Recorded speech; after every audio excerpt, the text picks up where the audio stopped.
Good afternoon. Welcome to our annual public safety briefing for Super Bowl. We'll run this the same way we normally run it. We'll introduce each of the guests on the podium, give opening comments, a couple comments for each guest, and then we will take brief questions at the end. So, good morning, good afternoon. I'm Kathy Lanier. I'm the Chief Security Officer for the National Football League. First I want to start off by saying I have thoroughly enjoyed my time here in Atlanta, and I'm very happy to be here in Atlanta for Super Bowl 53. It's an honor to be here with the law enforcement and public safety partners who are responsible for keeping everyone in the city safe. Our Super Bowl and public safety team that's here today includes a total of more than 40 different state, local, law enforcement and sheriff's departments, and more than 25 federal agencies. We first met with this public safety team almost 2 years ago at the Super Bowl 51 in Houston.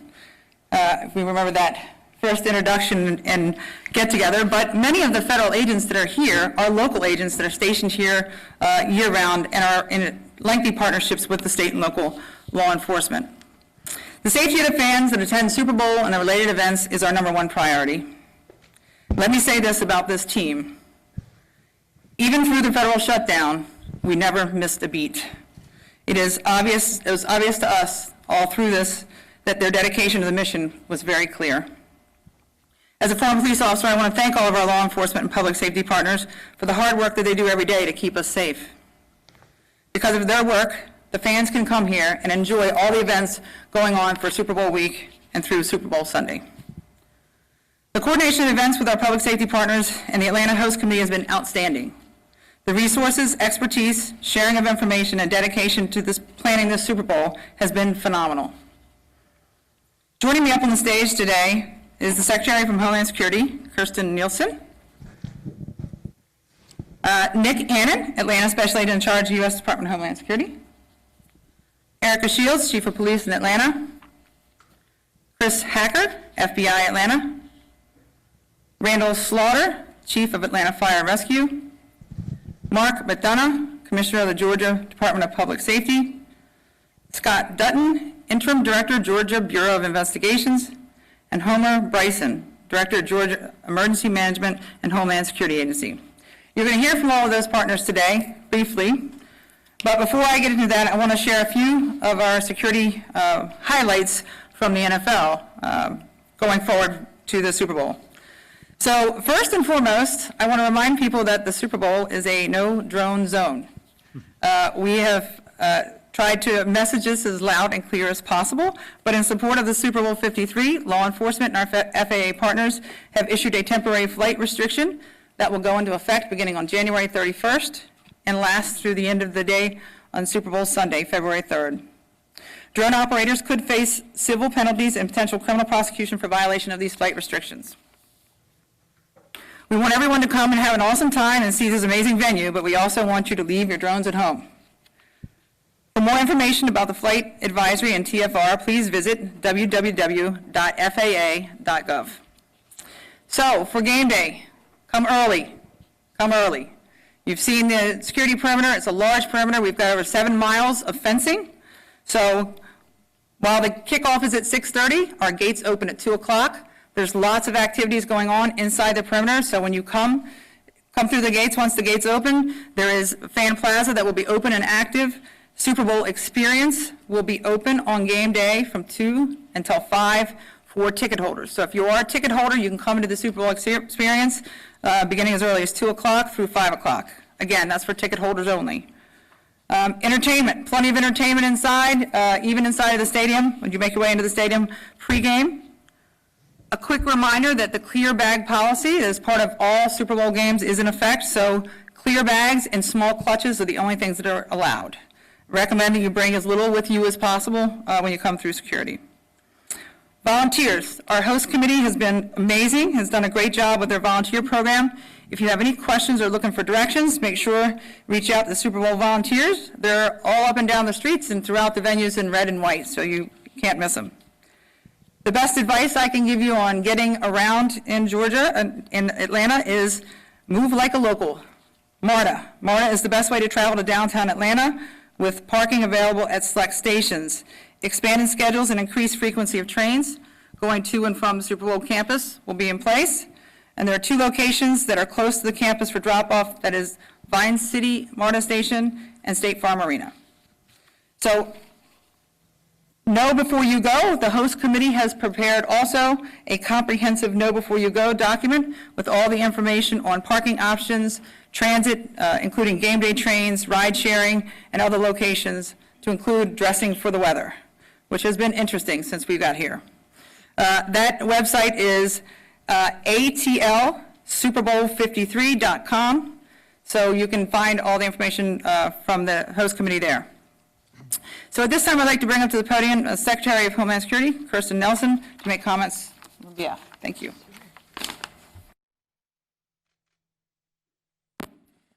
Just a little bit. Good afternoon. So this weekend, we'll have thousands of football fans from across the country.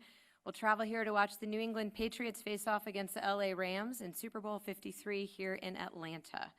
At the Department of Homeland Security, we're proud to support the city of Atlanta in their planning and preparations for Super Bowl 53. We could not ask for a better partner than we've had throughout the state and local entities within Atlanta. The Atlanta Police Department in particular and all of the local public safety partners have worked tirelessly to ensure the safety and security of the Super Bowl and its related events. I want to thank the chief, and I also want to thank Commissioner Turner, who was kind enough to show me around the Operations Center earlier today. Chief Shields and the entire Atlanta area public safety team have done an outstanding job in developing their plan for this weekend's activity. You can rest assured they have thought of every contingency and have worked extraordinarily hard to make this a safe and secure game day. Additionally, our partners at the FBI have done tremendous work in support of this event. Our strong and continuing partnership with the FBI obviously goes well beyond today, and our cooperation is essential to securing our homeland. So I'd like to thank Chris Hacker and the entire FBI field office here in Atlanta and all the FBI offices that we work with throughout the country. Securing the Super Bowl, of course, also requires close collaboration with our private sector partners, and we also could not ask for a better partner than Kathy Lanier and the NFL. I'm lucky enough to have her on the department's Homeland Security Advisory Council. I seek her great expertise and knowledge of a variety of security topics, and we're proud to support the NFL goal of a safe and secure Super Bowl. I want to especially thank everyone from our DHS team for their work leading up to and throughout this weekend. That includes the great work done by SAC here, Nick Annan, who has been carefully integrating the significant federal resources dedicated to the Super Bowl with those of our local partners and has done an excellent job. Protecting an event such as the Super Bowl is no easy task. It's involved countless hours of work.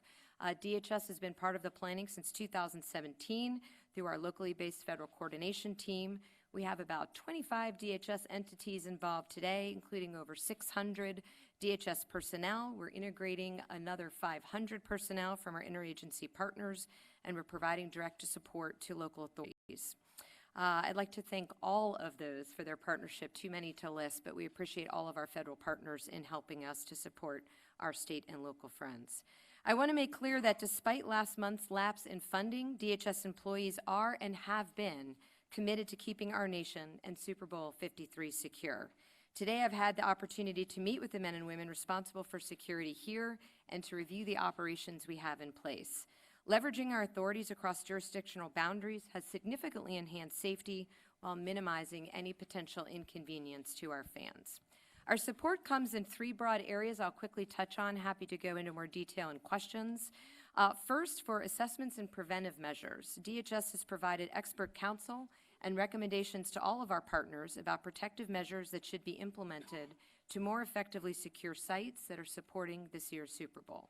We've conducted more than 100 different physical and cybersecurity assessments and conducted outreach activities related to critical infrastructure security and resilience so that any vulnerabilities can be addressed before they are exploited.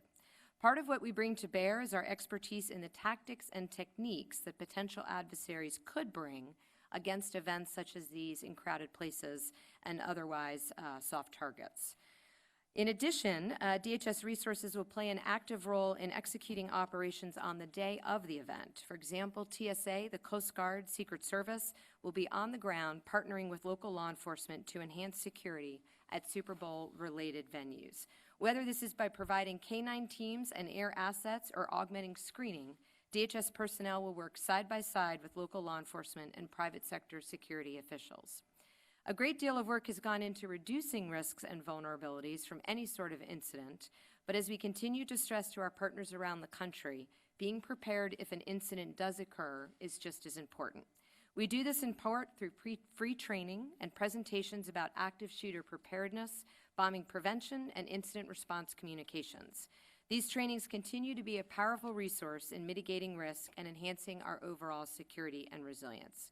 We've also conducted a variety of tabletop exercises. Nick could speak to those in greater detail, where officials are able to examine what courses of action they would take, how we can collaborate roles and responsibilities, and how we can work through any contingencies.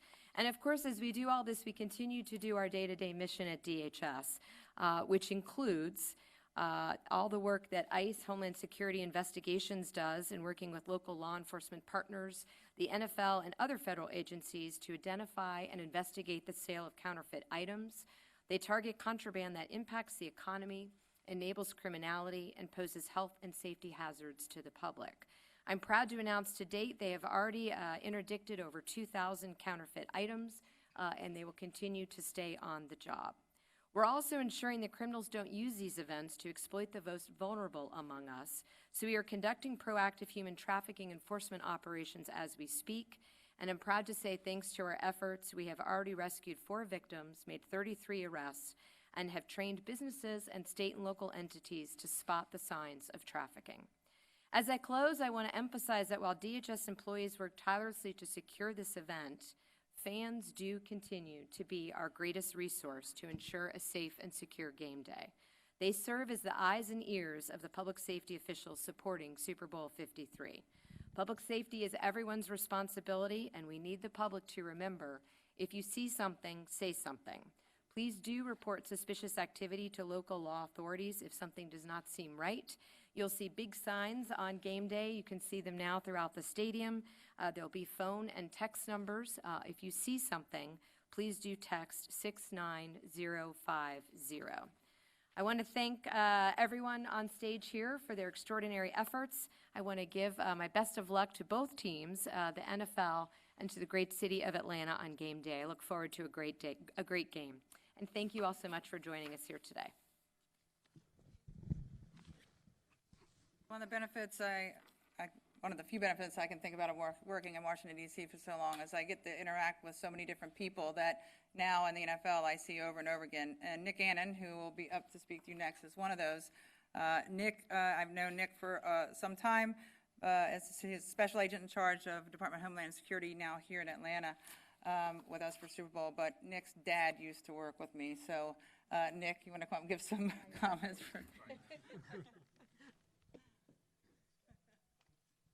Thanks, Kathy. Thank you, Secretary. So there's an axiom that says you don't want to be stuck exchanging business cards in the midst of a crisis.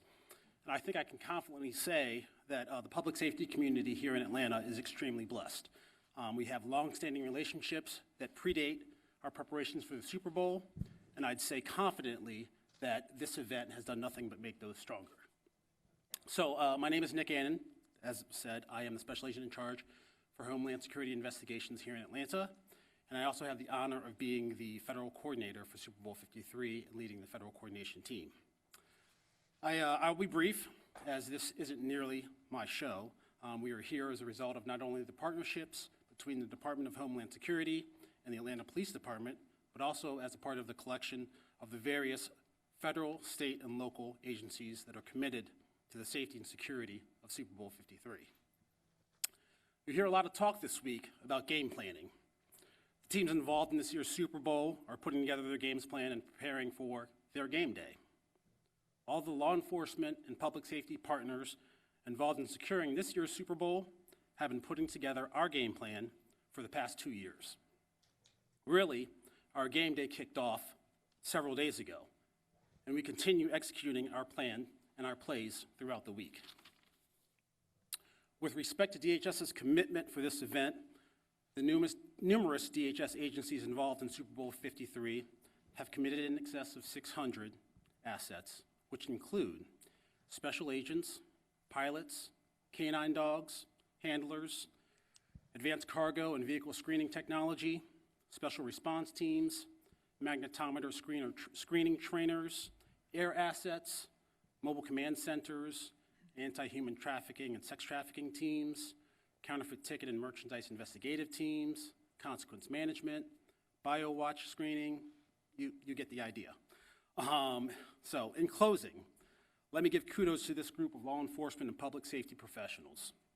The game plan that we've put in place is currently being executed, and it makes every one of us Super Bowl champions. So thank you.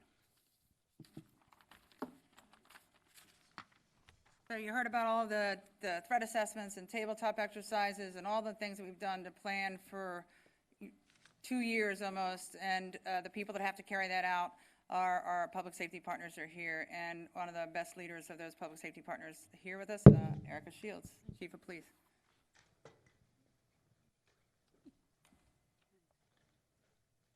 Thank you. I'm still trying to wrap my mind around if Kathy worked with Nick, how old does that make Kathy? So we'll double back to that. So the Atlanta Police Department, we've been preparing for this Super Bowl for 2 years. We sent a delegation to Houston 2 years ago, and they came back, and my assistant chief said to me, "We're behind." And I thought, how can we be behind? And he started relaying to me what we had to get done. And I realized, wow, we had to step it up. So we put a team in place, we got things moving, and in short order, we realized we were gonna need the help of all of our local agencies, state and federal partners. What I would say the best thing about working in Atlanta is we have incredible working relationships with so many other agencies.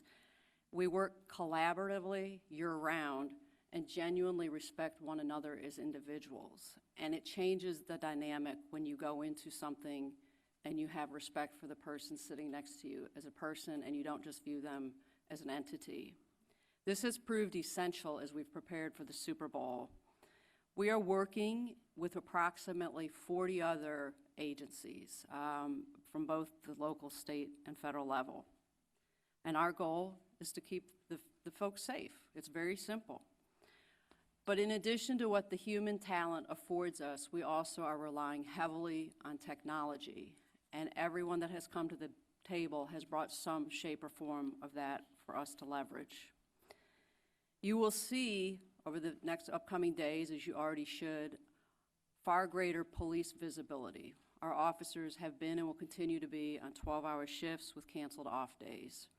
We began our Unified Area Command in our Joint Operations Center several days ago. And essentially, this is the operational nerve center where information is seamlessly shared. Coming into this week, I can tell you we had done so much preparation, exhaustive, that our greatest concerns were traffic and weather. And for those of you who've been here, you may see that weather makes us anxious, which is why we shut down the state and the city for rain. So we feel as though we've navigated the weather piece quite well. Traffic is what we anticipate will be the issue that will bring the heaviest load to bear. Atlantans love their cars. And then you add to that, you're bringing in tens of thousands of people who want to utilize limousines, Lyft, and Uber. What our message is, and we need your help with, is we really need folks to utilize the state's transportation system, MARTA. Where possible, we really need people to engage in public transportation. And we also need individuals to allow for additional travel time. As the chief alluded to, you're not going to get from point A to B in what is the traditional travel time. But our main ask of the public is twofold, that if you must drive, please, please, please secure any valuables and your firearms prior to coming to your end location. In other words, it doesn't work to get to your destination and then try to secure items in your cars. That's huge for us. And the second thing is we just really, really want to emphasize that if people see something that is strange, a little off, or gives them any pause, they call 911 immediately. Let us sort through it.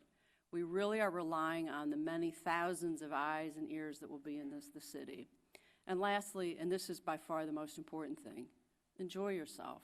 This is a fantastic city, and we really want people to come and just have a great time. So thank you.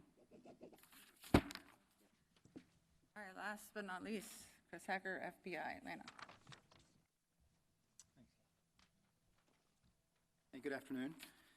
So our primary mission is to support Chief Shields and the Atlanta Police Department, the lead law enforcement agency responsible for securing this event. An event like Super Bowl 53 is all about planning, preparation, and partnerships, as you've heard from all the speakers prior to me. As Nick and the Chief have mentioned, involved over 2 years of planning with dozens of local, state, and federal agencies and over 1,500 public safety personnel. The FBI role is twofold.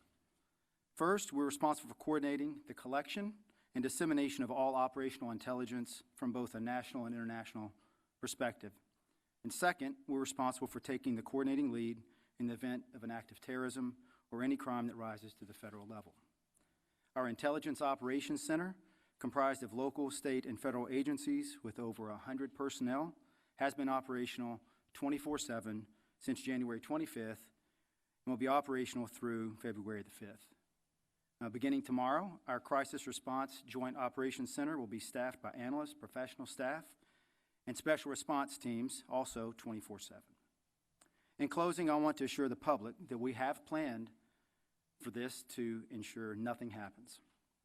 However, if something does happen, collectively, the folks on this stage and the respective agencies are ready and prepared to transition into crisis response and investigation mode. Thank you. Okay, thank you, Chris. All right, so we'll take questions. If you could indicate who you want your question to be directed to. ABC.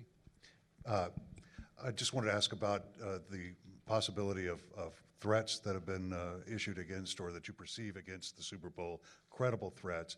And then also if you would talk, please, about the threat of drones, because that seems to be a very big emphasis in the remarks that you've made and what I've heard from the FAA. So I can talk to you about both. The drone issue is something that we have talked a lot about. It's been an issue for more than a couple of years around NFL stadiums and other large mass gatherings and events. So there is a flight restriction in place that starts on the 31st and runs through the end of the day on the 3rd. And that is for both manned and unmanned aerial vehicles. So we ask that you not bring your drones out and try and get those shots over the stadium.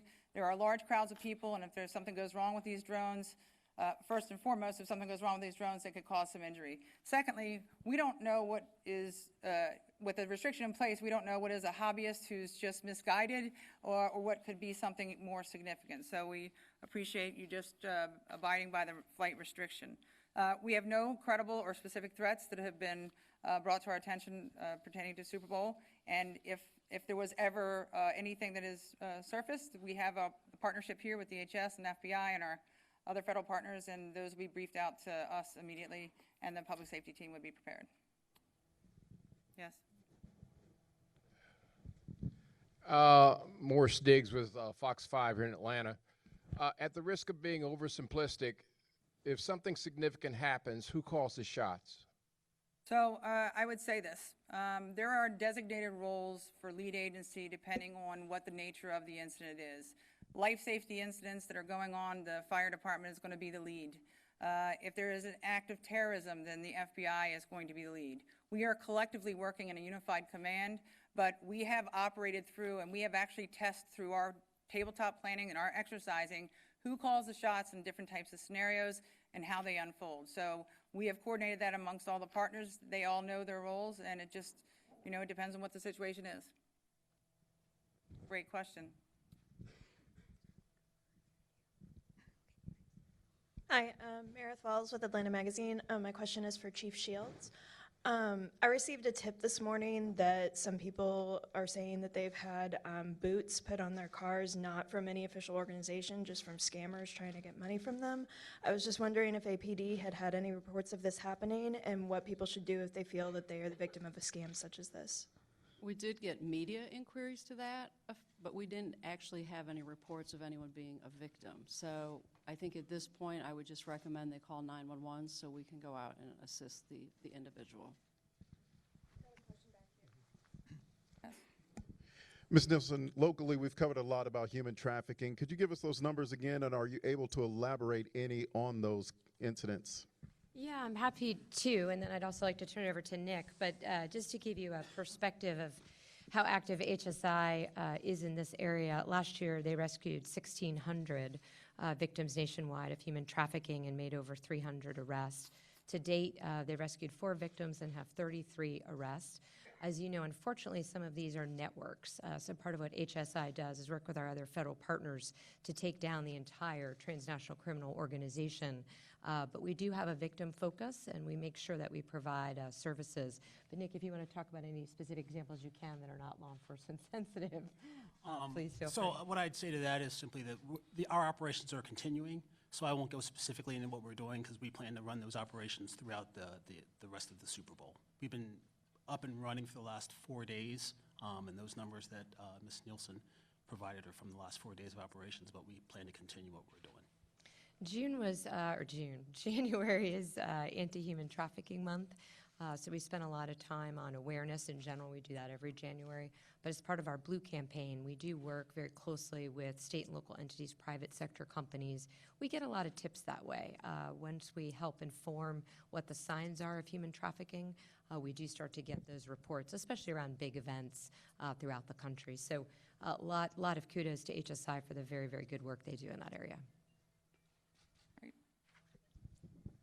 Jeff Martin with the Associated Press. My question was for Secretary Nielsen. Regarding Monday, when everyone clears out of town, are there going to be adequate screeners, and what kind of lines can people expect when they're waiting to go through the security lines at the Atlanta airport? So TSA has contingency plans in place. We actually have a surge force that has been present down on the ground here in Atlanta. We have hour-by-hour, moment-to-moment information with respect to the lines. We watch that very carefully, and then we surge as needed. I would just encourage the public and everyone traveling here to just remember the rules of what you can take through security. That can also be what tends to slow it down. Just remember what line you're in, what you need to take out of your bag. Make sure you're prepared as you enter. And if you have any questions about prohibited items, all that information can be found on the website. You can also text